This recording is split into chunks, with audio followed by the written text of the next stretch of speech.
1483. I had the dream again. The little boy whispered to his brother, shaking him violently awake. I think I really felt it this time. He hugged his older brother tight as the other sat up and rubbed his face.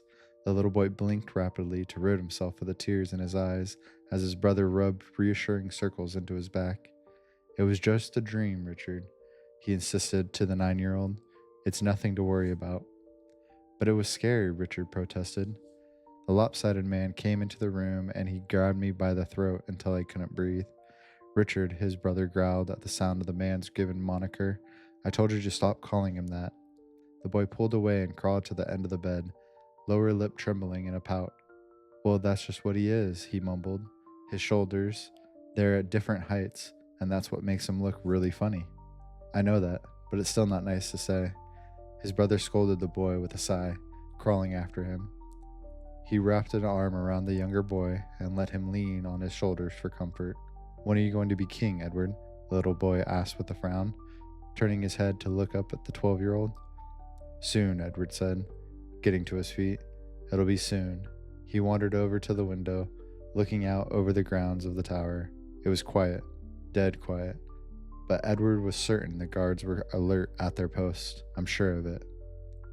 You said it would be soon when I got here, and that was 2 months ago, Richard pointed out. His expression changed from that of disappointment to that of irritation. And before that, you were here a month already. It's not up to me, Edward called back, refusing to look back at his brother. He hung his head and let out a heavy breath, fists unclenching. We're here until they coordinate me. They're going to have to do it sometime. They can't keep us in here forever. What if they never do? Richard asked, sitting cross-legged. What if the lopsided? He's our uncle, Richard. You need to stop calling him that, no matter how he looks, Edward growled, spinning on his heel and glaring at the boy. I bet he wouldn't be very happy to hear you say that about him. I'm sorry, Richard said, looking down at his feet as a flush covered his face.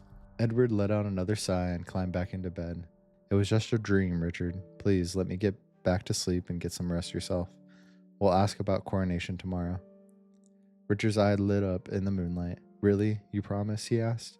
Edward laughed and nodded, patting the spot on the bed beside him. Of course. Now come on. Richard worked himself back under the covers, and the brothers fell back asleep.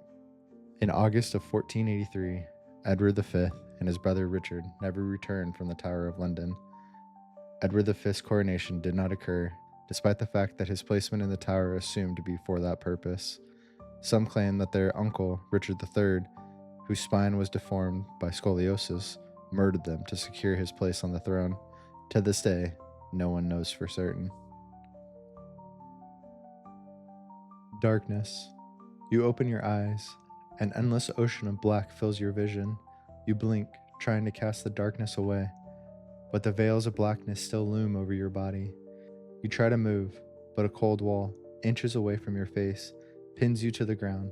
Distressed, you stare into the empty void pressing down on you. Questions start to form in your mind. Are you asleep? Have you gone blind? Are you dead? Seconds become minutes, and minutes become hours, or so you think. You have completely lost any concept of time.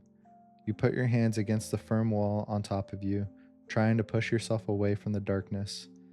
You manage to move your body a few inches, your nails clawing at the hard wall and your legs scraping against the cold floor.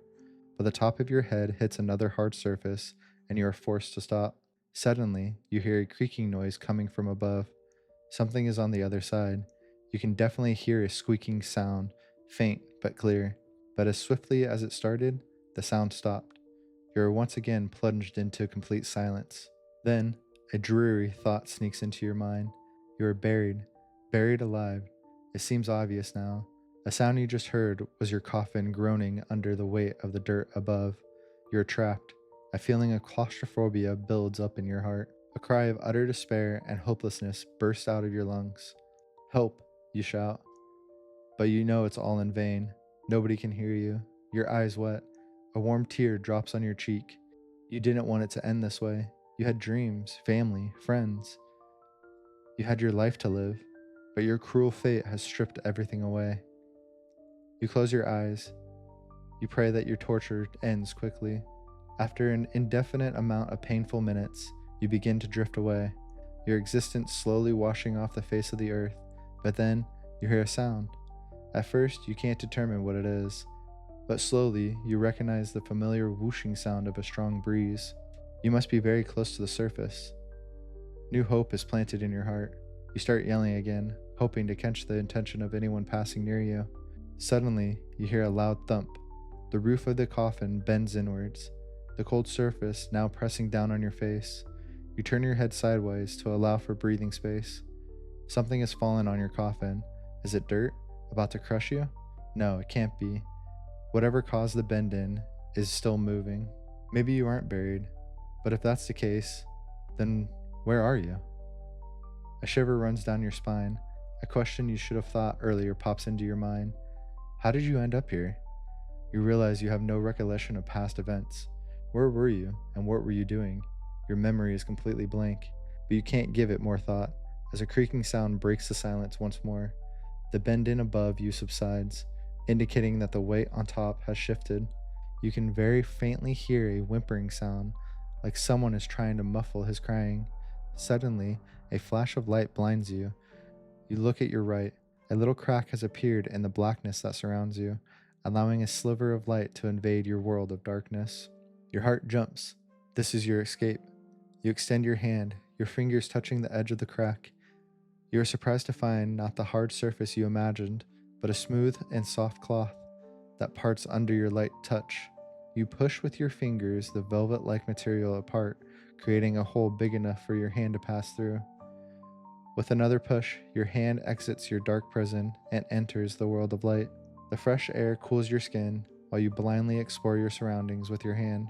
At first, your palm lands on the cold surface that seems to extend far beyond your reach, but moving your hand up, you again come in contact with the soft material.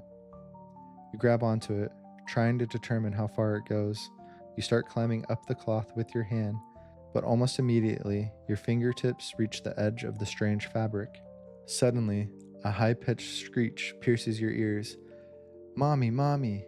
After a few seconds, you hear a door opening. What is it, sweetie? A monster is under my bed. Cell phones. My first thought was that my medication had suddenly and severely stopped working. It was really the only rational explanation at the time. I want to start out with that because, before I explain myself, I want to know why it's taken me this long to take action. You see, I have a condition. Well, maybe that's not the word most people would choose. I suppose most people would say that I'm batshit crazy, and to tell you the truth, I wouldn't blame them. But that's really not fair. When I'm on my medication, I'm pretty much normal. Eccentric, yes, but nothing to worry about. It's taken me years to get this far. A multitude of failed prescription cocktails and over a dozen institutions. But what I tell you next is true, real, and most importantly, urgent.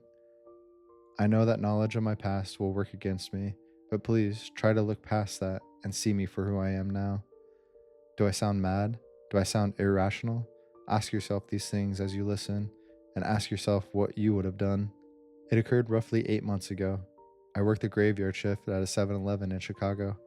Unfortunately, with my sort of past, it's the only job available. But it's an honest living and it gets the bills paid. One of the benefits of living in the city is that I'm in walking distance of my apartment, so there's no need for a car. As I'm walking home, my cell phone went off. I remember thinking it was strange since it's a little after 4 in the morning, but I wasn't too alarmed. My friends and family know I work the graveyard shift, so there was a good chance it was someone I know being polite and not interrupting my sleep during the day. Whoever it was hung up before I could answer, and I couldn't call back because the number was listed as private. Shrugging it off, I continued on, only to have it ring again as I got to my apartment door. This time I answered in time, but the line was so filled with static that I couldn't make anything out. That's all that happened that night. They may seem mundane and unimportant, but it isn't. It happened again the next night, the next, and it happened every night since then, including last night, and I'm sure it will happen tonight. It was the first sign that something had gone wrong, but I didn't know until 4 days later. I had assumed that someone was just prank calling me every night, but when I went to see my sister that weekend, I found my second sign. My sister lives in the suburbs, has been happily married for the last 8 years, and has a 3-year-old son named Francis. It's become something of a tradition that I take a taxi over to her place for dinner once or twice a month, so my showing up on a weekend unannounced shouldn't have been a surprise. But when I got there, her house was empty. Ah, I can tell you don't understand. When I say her house was empty, I meant it was empty, deserted. Nobody was there, and there were no signs of people having ever been there. There was no furniture, no locks on the door, and no light fixtures, just bare walls with exposed outlets and bare floors. I told you of my condition earlier. While I had never had this sort of hallucination before, I knew better than to think that what I saw was real. An entire family just disappearing in the middle of suburbia doesn't make sense, so the logical thought was that they hadn't disappeared. I just wasn't seeing reality as it was. I called another taxi, went home, and called my psychiatrist. 3 days and innumerable blood tests later, it was declared that my medication was still at full strength in my bloodstream and that perhaps I had dreamed the whole thing. It was worth noting that at this point, I had tried calling my sister several times and only received a wrong number message. With no immediate options available, I decided to take a friend to see my sister's house. If nothing else, I would at least have someone to confirm that it was empty. I should note again that this started with receiving phone calls. The day that I decided to enlist the help of a friend, the number of calls doubled. I don't have many friends, and of the ones I do have, there aren't many who are aware of my condition, so I don't have a lot of options to choose from. I eventually decided on Lisa. She knew the most about my past, the most about my problem, and I knew I could trust her not to judge. When I phoned her, she told me that I was dumb to have waited that long to call and get my ass over there so my life could get back to normal. God, I miss Lisa. She was always so good to me. I headed over to her place that evening only to discover it empty as well. Since then, everyone I know has disappeared one by one, and the damn phone calls have continued to plague me. I threw away my cell phone months ago, but to no avail. Payphones ring as I pass. I find cell phones in my pockets. The type varies, but at the end, it's always the same ringing. The world continues on, even though every last house I come to looks as if it's never seen a living soul. When I pass a street vendor's empty shop, I could still pick up a paper with today's date and a new story. That's why I'm writing this. If the world can still talk to me, then maybe I can still talk to it. Maybe I can send out a message, and it is a very important message. You see, I don't care so much about the loneliness. I don't even care that much about the prospect of never seeing another living creature again. I care about warning the outside world. Reading the papers has become an obsession of mine, and I've come to realize something. It isn't the world that's disappearing, it's me. I also know why I haven't been missed. You see, I didn't just vanish without a trace. I was replaced. I don't know what it was that replaced me, but it doesn't have good intentions.